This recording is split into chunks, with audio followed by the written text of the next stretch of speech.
যে দুটি ক্ষেত্রে ঠিক এটি না, সে ঠিক এটি না, ঠিক না, এটি ঠিক একটু না। এটি একটু একবারে এটা বলবেন, ভুল। এটি একটু একবারে বলবেন বিটিভির বলেন। খবর দেখানোর জন্য একরকম বাধ্য করা হচ্ছে, প্রতিদিন একটি খবর বেসরকারি চ্যানেলগুলি থেকে বিটিভির একটি খবর দেখাইতেই হয়।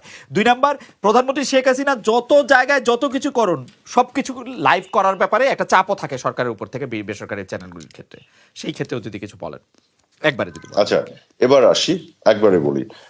প্রথম প্রশ্নটি আপনার যেটা ছিল যে নিজে সরকার তার নিজেদের লোকের মাধ্যমে টেলিভিশন চ্যানেলগুলো দিয়েছে। আপনাকে আমি আজকেও বলতে পারি, যতগুলি প্রাইভেট টেলিভিশন চ্যানেল আছে, আপনি একটু ইনভেস্টিগেট করে দেখেন কারা তার ওনারশিপে আছে। As I speak to you, এই মুহূর্তে আপনার সাথে কথা বলছি, আপনি দেখবেন বেশিরভাগ টেলিভিশন চ্যানেলের ওনারশিপে আওয়ামী লীগের সাথে সংশ্লিষ্ট লোকজন নাই। আপনি এমন লোকজন পাবেন যারা কখনোই না, আপনি আপনি তার লেটেস্ট তথ্য নাই আপনার কাছে, আপনি 30টা টেলিভিশন চ্যানেল একটু ঘেটে আপনাকে দেখতে হবে।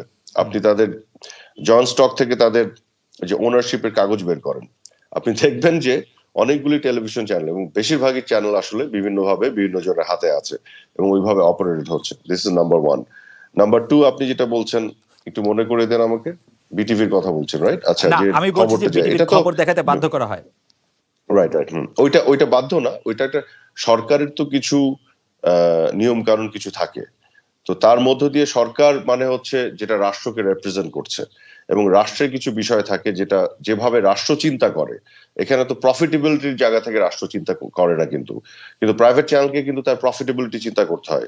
গণমাধ্যম জনস্বার্থে এবং এটার সাথে ব্যালেন্স করতে হয়, কিন্তু সরকারকে কিন্তু জনস্বার্থকে প্রায়োরিটাইজ করতে হয়। যে কারণে এইসব কিছু মাথায় রেখে 24 ঘন্টার মধ্যে একটা সামান্য সময়ের জন্য সরকারি সেই টেলিভিশনের ইয়েটা হয়তো তারা রাখে, এবং এটা হয়ে আসছে এখন পর্যন্ত। সেটা আসলে ফার্দার আমরা ফিউচারে আরো আলাপ আলোচনা করে দেখতে পারি এটা কতটুকু উপযোগিতা আছে কি নাই। তবে যেহেতু হয়ে আসছে, এখনো হচ্ছে, এটা আপনার সাথে একমত, এখন এটা চলছে। আচ্ছা, টেলিভিশন গুলোকে প্রধানমন্ত্রীর প্রোগ্রাম বাধ্য করা হয়, এটি সঠিক নয়। জি, লাইভ প্রচার করতে এটা টেলিভিশন গুলোই পাগল হয়ে থাকে তাদেরকে যাতে জানানো হয়, কারণ প্রধানমন্ত্রীর যে কোনো প্রোগ্রামকে লাইভ দেখানোর যে বিষয়টি, সেখানে তারাই এটা করতে চায়, বা বিভিন্ন মন্ত্রীদের, বা এমনকি শুধু মন্ত্রী না, বিরোধী দলের অনেক নেতাদের, ইভেন অনেক ছোট ছোট দল যাদের ধরেন অল্প কিছু ভোটও নাই, কিন্তু সামহাও তারা টেলিভিশনের মাধ্যমে সেলিব্রিটি হয়ে উঠেছেন, কখনো কখনো তাদেরটাও দেখানো হয় লাইভ। না, কখনো কখনো তারা গুরুত্বপূর্ণ থাকেন, সেটি লাইভ করবেন, কিন্তু প্রধানমন্ত্রীটা একদমই নির্বাহী আদেশের মতো একটা স্ট্যান্ডিং অর্ডারের মতো থাকে কিনা, যে প্রধানমন্ত্রী গণভবন থেকে এটা আমার জানা নাই, এরকম কোন আমার মনে হয় না। আচ্ছা, এটা আমার মনে হয় না। তবে প্রধানমন্ত্রী যখন বিদেশে সফর করেন, করে দেশে আসার পরে যখন মানে প্রেস কনফারেন্সের মাধ্যমে জাতিকে, জনগণকে জানান যে এটা যেটা একটা সাংবিধানিক একটা প্র্যাকটিস, সেই সময় সবগুলো টিভিকে বাই ডিফল্ট এটা দেখানোরই কথা, কারণ জনগণের কাছে এই বক্তব্যগুলো পৌঁছানো প্রয়োজন। সেই কারণে গণমাধ্যমের কাজই তো তাই। প্রধানমন্ত্রী কেন ব্রিফিংটা করছেন, প্রধানমন্ত্রী কি বলেন ওখানে, উনি কোথায় গেলেন, কার সাথে দেখা হলো, কি আলাপ হলো, এবং কি পেয়েছেন, কি দিয়েছেন, কি হলো, সেগুলোই তো বলা, এটা জানানো তো কাজ। প্রধানমন্ত্রীটা করা হচ্ছে, এটা কিন্তু আওয়ামী লীগ সভানেত্রীর বক্তব্য প্রচার করা হচ্ছে না। না, মানে প্রধানমন্ত্রীর বক্তব্য বিদেশ থেকে আসলে বা অন্য কোনো সময় সেটি আসলে একটি ভিডিও স্টোরিও করা যেতে পারে, কিন্তু সেটি সবসময় লাইভ করা হবে কেন, সেটি আমি আপনি বলছেন যে এটি টেলিভিশনগুলি ইন্ডিপেন্ডেন্টলি ডিসিশন নেয়। আমি আরেকটা বিষয় একটু কৌতূহলী হচ্ছে, আপনি বলছিলেন যে আসলে টেলিভিশনগুলি মালিকানাতে আওয়ামী লীগের ঘনিষ্ঠ লোকেরা নাই, সেটি কি ইন্ডিপেন্ডেন্ট, যমুনা, সময়? হ্যাঁ, তারা তো গুরুত্বপূর্ণ, ইন্ডিপেন্ডেন্ট, যমুনা, মানে বেশিরভাগ নাই, মানে 30টার মধ্যে। আপনাকে আমি বলি, যমুনাতে তো নাই, যমুনাতে কে আছে, সময় টিভিতেও নাই না, জাতীয় পার্টি আর আওয়ামী লীগ তো ভাই ভাই। 26টা কোথায় তাহলে আপনার দোহারে কি করলো আজকে, ঢাকা একে কি হলো যদি ভাই ভাই হয়? এখন এটা তো আপনার ব্র্যান্ডিং, কিন্তু আপনি বলছেন আওয়ামী লীগের, আমি তো বলছি আওয়ামী লীগের না। আপনি ইয়েতে দেখেন না, সময় টিভিতে কোথায় আছে, সময় টিভির সবচেয়ে বেশি মালিকানা কার, এবং তাই সেই ব্যক্তির সাথে আওয়ামী লীগের কোন কালে কোথায় সংশ্লিষ্টতা ছিল?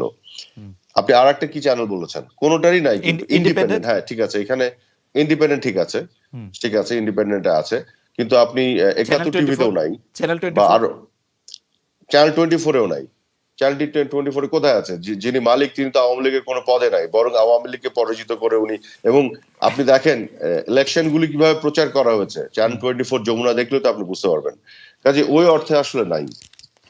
আপনি আপনি আপনি বলছেন যে মানে আওয়ামী লীগের লোক না হলে আওয়ামী লীগের পছন্দের লোক আছে কিনা, সেটি ছিল আমার প্রশ্ন। আচ্ছা, আমি অন্য একটি নট নেসেসারিলি আমি অন্য একটা বিষয়ে আসি, সেটি হচ্ছে যে সরকারের আহ, মুখপাত্র বা যেটি আসলে আমার প্রথম দিকের প্রশ্নের সাথে একটু সম্পর্কিত, সরকারের মুখপাত্র বলে কি এই সরকারের কোনো কিছু আছে? মানে সেটি কি তথ্য প্রতিমন্ত্রী, সেটি কি তথ্য সচিব, সেটি কি প্রাইম মিনিস্টারের প্রেস সচিব, বা কারণ আমরা দেখতে পাচ্ছি যে সরকারের বিভিন্ন মন্ত্রণালয় থেকে বিভিন্ন মন্ত্রীরা বা কোনো একটা সিচুয়েশন সৃষ্টি হলে অনেকে অনেক ধরনের কথা বলেন, তারপর আবার বলেন যে এটি তার নিজস্ব বক্তব্য বা এটি আসলে তিনি এভাবে বলেন নাই, রেকর্ডেড থাকলেও তিনি বলেন যে এভাবে বলেন নাই। এটির ব্যাপারে আপনার কোনো ভাবনা আছে কিনা? আমাদের আসলে সরকারের মুখপাত্র হিসেবে ওই ধরনের কোনো বিষয় বাংলাদেশের রাজনীতিতে এবং সরকারি যে কার্যক্রম ওইভাবে তো নাই। কিন্তু প্রেস সেক্রেটারি যে বক্তব্যগুলি দেন সেটি তো অবশ্যই একটা অফিসিয়াল এবং মানে অফিসিয়াল বক্তব্য হয়, বা ক্যাবিনেট সচিব যখন ক্যাবিনেট মিটিং এর পরে বক্তব্য দেন ওগুলো একেবারে অফিসিয়াল বক্তব্য। কিন্তু মন্ত্রীরা যখন কোনো প্রেস কনফারেন্স করেন, ব্রিফিং করেন, বিভিন্ন বিষয় নিয়ে কথা বলেন, তখন সেগুলো হচ্ছে সেই মন্ত্রীর বক্তব্য আপনি বলতে পারেন, সরকার পক্ষের কারো। কিন্তু সরকারের অ্যাজ এ হোল মুখপাত্র হিসেবে বক্তব্য, সেটি ওই ধরনের প্র্যাকটিস আমাদের এখানে আসলে নাই। তবে মাননীয় প্রধানমন্ত্রী যদি কোনো বক্তব্য দেন, পার্টির সেক্রেটারি যদি কোনো বক্তব্য দেন, সেটিকে মোটামুটি সরকারের বক্তব্য হিসেবেই বা পার্টির বক্তব্য হিসেবে নেওয়া যেতে পারে। আমি এই প্রসঙ্গটি সর্বশেষ, আপনি জানেন যে ডিএফপি রিপোর্ট বলে একটি ব্যাপার আছে, যেটি হচ্ছে পত্রপত্রিকার সার্কুলেশন কত সেটি এটি দেখায়। সাধারণত এই ডিএফপি রিপোর্টটি নিয়েই হচ্ছে সবচেয়ে বেশি প্রশ্ন তোলা যায়, কারণ এমন অনেক পত্রিকার নাম শুরুর দিকের মানে শীর্ষস্থানে আমরা দেখতে পাই যাদের আসলে সার্কুলেশনের দিক দিয়ে যাদের এই সংখ্যাটি খুবই অবিশ্বাস্য। অনেক পত্রিকার সার্কুলেশন আসলে অবিশ্বাস্য এই ব্যাপারে, এবং এটির উপর নির্ভর করে সরকারি বিজ্ঞাপন পাবে কি পাবে না সেটি নির্ভর করে। এটি আসলে আদ্যপান্ত একটি মিথ্যা কথাই, কারণ সংসদে এগুলি অনেকবার বলা হয়েছে। এটি নিয়ে আপনি কোনো কিছু করবেন কিনা? আমি অল্প কিছুদিন হলো এই মন্ত্রণালয়ের দায়িত্ব পেয়েছি। এই এত নিটিগ্রিটিসে আমার এখনো ঢোকার সুযোগ হয়নি, তবে আমি নিশ্চয়ই বিভিন্ন বিষয়গুলোর মধ্যে আরো বেশি করে গভীরভাবে ঢুকবো এবং এগুলো বোঝার চেষ্টা করব।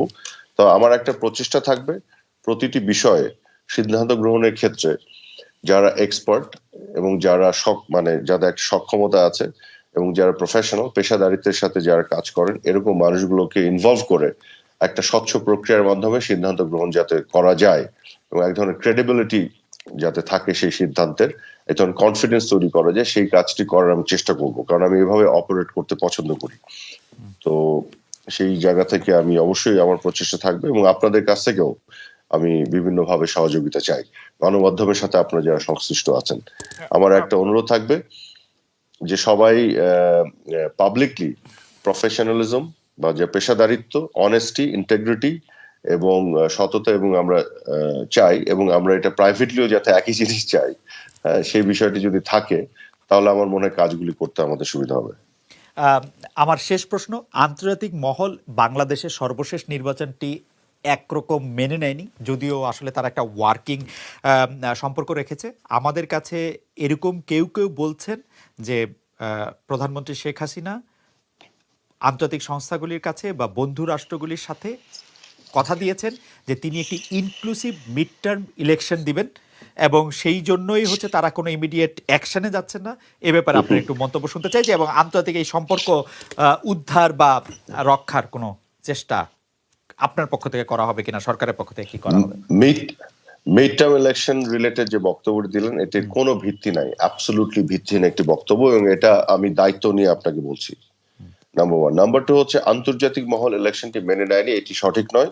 শুধুমাত্র যুক্তরাষ্ট্র যে স্টেটমেন্ট দিয়েছে সেখানে কিছু বক্তব্য আছে এবং সেটাও কিন্তু ধোঁয়াশায় ভরা।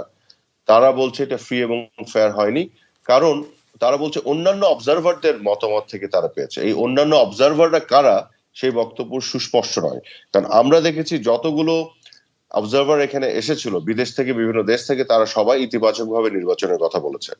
জাপানিজ অবজারভাররা যারা গভর্নমেন্টের ম্যান্ডেট নিয়ে এসেছিল তারা কিন্তু নির্বাচনকে নিয়ে ইতিবাচকভাবে কথা বলেছে। জাপান ইতিবাচকভাবে কথা বলেছে। ফ্রান্সের কাছ থেকে ইতিবাচক বক্তব্য আসবে। ইউরোপিয়ান ইউনিয়নের যে স্টেটমেন্ট সেখানেও কিন্তু নির্বাচন নিয়ে যুক্তরাষ্ট্রের মতো বক্তব্য আসে নাই। কিন্তু আপনি যে অবজারভারদের কথা বলছেন সেই অবজারভাররা কিন্তু আসলে আপনাদের অ্যাপয়েন্টেড, আপনাদের সিলেক্টেড, এবং তারা কোনোভাবেই ইন্ডিপেন্ডেন্ট অবজারভার হিসেবে অনেকগুলি জায়গা দেখেছেন, এরকম আমরা খুব প্রমাণ আমরা পাই নাই। আমি এটা নিয়ে এখন আসলে লম্বা কথা বলতে পারি যে এখন অবজারভারদের নিয়ে আসলে অনেক আচ্ছা কথা হয়েছে। এটা আমাদের অ্যাপয়েন্টেড, আমাদের সিলেক্টেড, এরকম প্রমাণ কি পাওয়া গেছে? হ্যাঁ, কিছুটা পাওয়া গেছে আসলে। বিষয়টি হচ্ছে কিছুটা একজন পাওয়া গেছে। কোনো প্রমাণ এরকম নাই, এগুলো বানিয়ে বানিয়ে বলার কথা, এরকম কোনো প্রমাণ নাই। একজন ব্যক্তি যিনি ফর্মার কংগ্রেসম্যান, একজন ব্যক্তি যেমন একজন ওয়েল স্ট্যাবলিশড একজন রাজনীতিবিদ ইউএসএ তে এবং কানাডায়, ইউকে তে, এই মানুষগুলি তারা যখন আসবে তারা যেটা অবজার্ভ করবে সেটাই তো তারা বলবে। তাদেরকে কি আমরা ইনফ্লুয়েন্স করে বলাতে পারবো? এটা কি ধরনের কথা? Number one. Number two, Japanese অবজারভাররা তো জাপানিজ গভর্নমেন্টের ম্যান্ডেট নিয়ে আসা, তারাও তো ইতিবাচক ভাবে কথা বলেছে। এতগুলো মানুষ আসলো, তারা তো রাস্তা থেকে ধরে আনা মানুষ না, তাদের প্রত্যেকের একটা সোশ্যাল স্ট্যান্ডিং আছে যার যার দেশে। তো সেই মানুষগুলো এসে যেটা দেখেছে সেভাবে বক্তব্য দিয়েছে। তো সেই জিনিসগুলোকে গ্রহণ না করার কোনো কারণ নাই। বরং যুক্তরাষ্ট্র যে বক্তব্য দিয়েছে অন্যান্য অবজারভার, সেই অন্যান্য অবজারভাররা কারা এটাকে খুঁজে পেয়েছেন কিনা আপনারা এটা একটু খুঁজে দেন। এটা তো আমরা খুঁজে পাচ্ছি না, তারা তো স্পেসিফিকলি বলতে পারছে না কোন অন্যান্য অবজারভাররা, রাইট? কাজে ওইখানে বরং ধোঁয়াশা আছে। বরং যে অবজারভাররা ইতিবাচক ভাবে কথা বলেছে তারা কিন্তু ট্রান্সপারেন্টলি সবার সামনে যা কিছু করেছে, তাদের কাজগুলো সবার সামনে করেছে, বক্তব্য সবার সামনে দিয়েছে। আপনি যাদেরকে ইন্ডিপেন্ডেন্ট অবজারভার বলছেন তাদের মধ্যে একজন ব্রিটিশ নাগরিক আছেন, আপনি জানেন তার নাম। তাকে আমরা দেখেছি যে এর আগে আওয়ামী লীগের একজন মন্ত্রীর রাজনৈতিক কর্মসূচিতেও তিনি অংশ নিয়েছেন।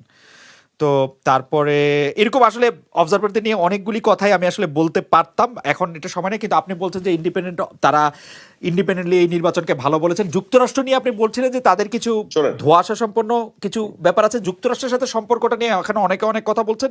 এটি নিয়ে আপনি আজকের বক্তব্য শেষ করবেন কিনা, যে যুক্তরাষ্ট্র আসলে বাংলাদেশকে অনেক বড় আমি ওইটা কিন্তু পরিষ্কার হয়নি। আপনি কার কথা বললেন যে আওয়ামী লীগ কোন মন্ত্রী কোথায় পার্টিসিপেট করছে, I am not sure about that, এটা আমি জানি না। কিন্তু একজন ব্যক্তির কথা বলছেন, এখানে তো একাধিক অবজারভাররা ছিল। যাই হোক, এবং তাদের প্রত্যেকেরই যে যার দেশে সোশ্যাল স্ট্যান্ডিং আছে, তারা কোনো ওই ইনফ্লুয়েন্সে এসে কথা বলার লোক না, এই জন্য আমি তাদেরকে ইন্ডিপেন্ডেন্টই বলতে যাচ্ছি। এক, আর কোনো নিষেধাজ্ঞা বা এই ধরনের কোনো বিষয় এখানে নাই। আমাদের কথা হলো যে নির্বাচনটা একটা সাংবিধানিক বাধ্যবাধকতা। আওয়ামী লীগ গত 15 বছর অনেকগুলি রিফর্মস ইনিশিয়েটিভ নিয়ে ইলেকশন কমিশনকে শক্তিশালী করেছে, স্বচ্ছ করেছে। আমরা চেয়েছিলাম যে সবাই নির্বাচনে আসুক, একটা পরীক্ষা হয়ে যাক। বিএনপি আজকে এই পরীক্ষাটা নিতে পারতো, তারা ইলেকশনে এসে বলতে পারতো যে ইলেকশনের অবস্থা ভালো হলো না খারাপ হলো, সেটি তারা করলো না। 28 তারিখে তারা জ্বালাও পোড়া এবং সন্ত্রাসের পথে হাঁটলো। এবং আমি মনে করি বিএনপির টপ লিডারশিপ তাদেরকে নির্বাচনে আসতে দেয় নাই। কারণ বিএনপি যদি নির্বাচনে আসতো তাহলে আরো পরিষ্কার হতো যে আসলে ইলেকশন কমিশন কিভাবে বিহেভ করতো। আমরা বিশ্বাস করি যে এটা এম্পাওয়ার্ড হয়েছে এবং ইলেকশন কমিশন শক্তিশালী যে অবস্থান নিয়েছিল, বিএনপি ছাড়া নির্বাচনে বিএনপি থাকলে একই অবস্থান নিত, কিন্তু সেই পরীক্ষাটা করতে পারলে জাতির উপকার হতো। আমরা সেখান থেকে আমাদের ভুল ত্রুটিগুলি ধরে আরো সামনের দিকে আরো ভালো কিছু করার সুযোগ পেতাম।